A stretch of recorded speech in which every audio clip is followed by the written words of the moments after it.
In today's video, I will be showing you how to save a web page to a PDF in Windows 10.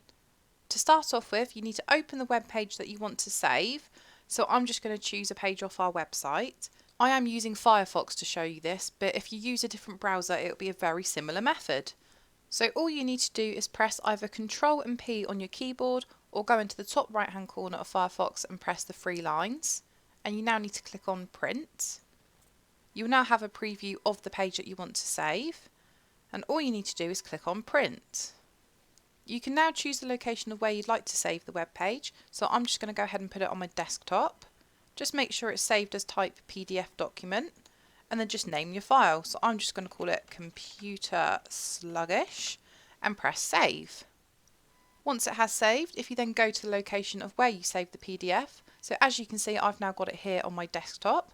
And if you double click on here, I can now view the PDF, and you can either keep it on your PC, transfer it to a USB, or even print it off. But that's it for this video. If this tutorial did help you, then don't forget to give it a like and hit that subscribe button below for more computer sluggish tutorials.